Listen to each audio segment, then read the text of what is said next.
the prior press conference before was we were being disruptive. We know that she doesn't like physicality. Whoa. She don't like physicality. Y'all was out there hacking. What are you talking about? She don't like? Y'all be trying to make it seem like Caitlin Clark is soft. Absolutely not. She gets guarded with a level of physicality that nobody else in the league does. Hold up. Did the head coach of the Golden State Valkyries just stand at a podium and tell the world that Caitlin Clark doesn't like physicality? After her team got run for 90 points? After Clark dropped 22-9 with logo threes raining down on their heads? That's not analysis. That's cope. And Natalie Nakase is not the only one from Golden State who came into that post-game ready to rewrite history. You're watching film. What is your message to your team about slowing her down? Yeah, I mean, obviously you got to pick her up higher. She shoots from the logo, so you can't pick her up at the logo just because, again, that's a super comfortable shot. It's almost like a layup to her, especially her going to her left. So we just got to be aware. And it's just not about just an individual matchup. It's going to be a team effort because they play so. That was the pregame plan. Pick her up at the logo, push her left, body her up, make it physical, make her uncomfortable. Sounds great in theory. The problem is theory and execution are two completely different animals when Caitlin Clark is on the floor. Because what actually happened on that court looked nothing like the scouting report Nakase just laid out. You know that she wants to get to that left step back. I mean, to me, all the time, I watched her in Iowa, so she loves that left step. It's like almost like a layup for her. So again, we're just making sure that she wasn't getting into rhythm and then that she was just seeing multiple bodies. Yeah. Well, it looked like she was in a pretty good rhythm to me. You go back to the drawing board. Last step back. Hunting that move from her Iowa days. Multiple bodies. Disrupting rhythm. Listen to the language she's using. It's the language of a coach who studied film, built a plan, and walked into the arena believing she had the answer. But the final score doesn't care about your film sessions. Indiana hung 90 on the league's supposed best defense. And Clark personally put up the kind of stat line that ends scouting reports, not validates them. Look at this. Caitlin Clark is now the first player in WNBA history to record 20 points and 5 assists in each of the first 5 games of the season, man. This is greatness that we are watching. The one and only Caitlin Clark, the first to ever do this, man. 20 and 5 in each of the first 5 games, and it's not going to stop. Caitlin Clark is looking like an MVP out there. I can't even lie to you. Caitlin Clark is putting on absolute. 5 games into the season, 20 points and 5 assists in every single one.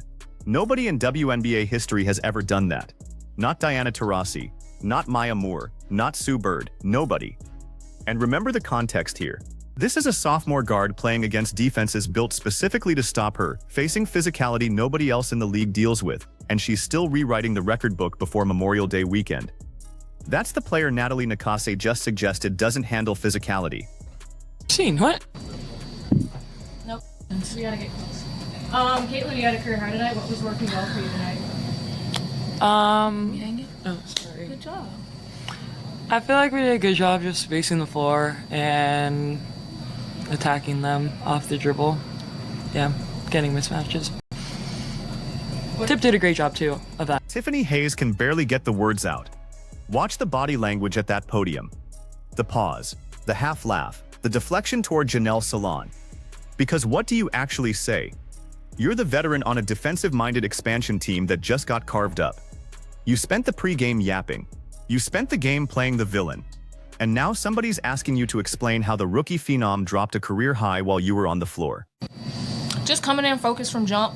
I think our defense is our bread and butter, and 90 points is too much for any team for us. So I just think we got to go back to the drawing board and fix the little things, because it's literally little things, and it's us. It's no one else. So defense is our bread and butter. 90 points is too much. It's the little things. It's us. It's no one else.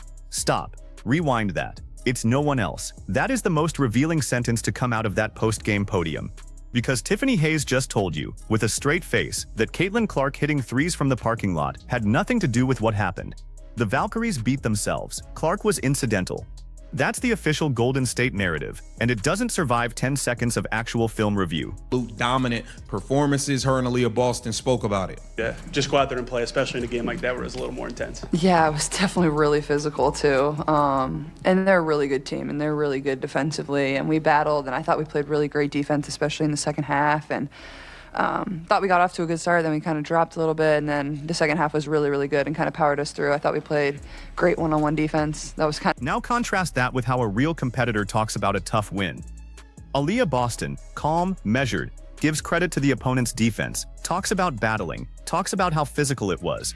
She acknowledges Golden State as a good team. She acknowledges what they were trying to do. There's no spin, there's no deflection, there's no claim that her team somehow won despite the opponent, rather than because of how they played. That's what accountability sounds like. What they were just doing is hunting ISO, especially on me, like just ISO, top of the key. And we forced them into contested twos. I think they were 4 for 17 in the fourth quarter, so it's a recipe for a win for us. But for me personally, like, it was definitely good to, see my first 2 shots go in and then kind of go from there. Caitlin Clark showed out, man, and then stepped it up. 4 for 17 in the fourth quarter. Read that number again. The team Tiffany Hayes called the best defensive unit in the league got held to under 24% shooting in the most important 12 minutes of the game. And the player leading that defensive stand was the same player Natalie Nakase said couldn't handle physicality.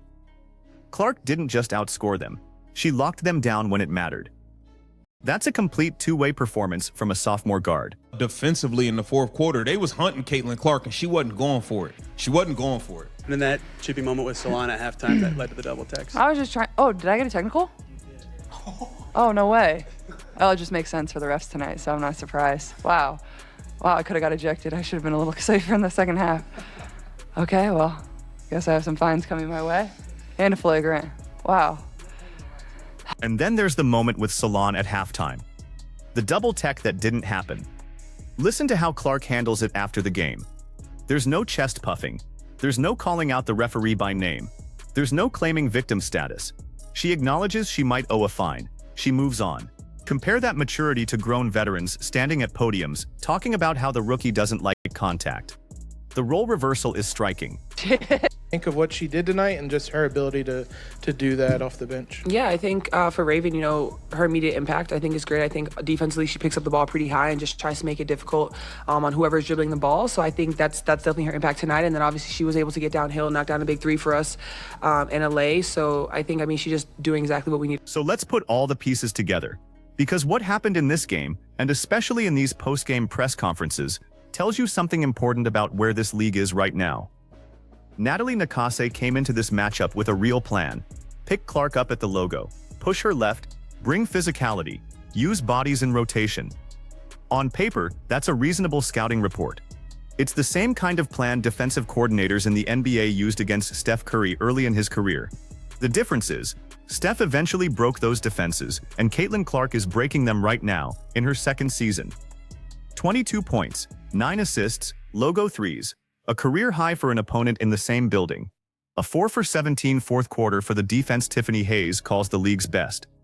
Those aren't spin numbers, those are receipts. And those receipts make every word from that Golden State podium sound smaller and smaller the more you sit with them. Here's what Nakase should have said. She could have said, "We tried to be physical, it didn't work, Clark is a problem, and we have to get back to the film room." That's accountability. That's what coaches in their first expansion season say when they're building a culture. Instead, she chose to plant a flag on the idea that Clark doesn't like physicality, which is the most easily disprovable claim anyone has made about a basketball player in 2026. This is the most flagrantly fouled player in the league. The receipts on that are public, the targeting is documented, and she's still leading the league in production while taking that abuse. If physicality worked on her, somebody would have figured it out by now.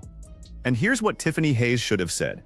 She could have said, "We got beat, Clark was incredible. We'll see them again next week and we'll be ready."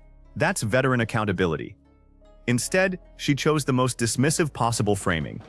It's the little things. It's us. It's no one else. Saying it's no one else when the box score shows a sophomore guard hit you with the kind of game that ends careers of older guards is not analysis, it's denial. And denial is how teams stay losing. The Indiana Fever should not feel comfortable about any of this, because the Valkyries are going to see them again next week. And here is what happens after games like this. The losing team gets the film. The losing team sees every quote. The losing team marinates in the embarrassment for 7 days, and then they come out with something to prove.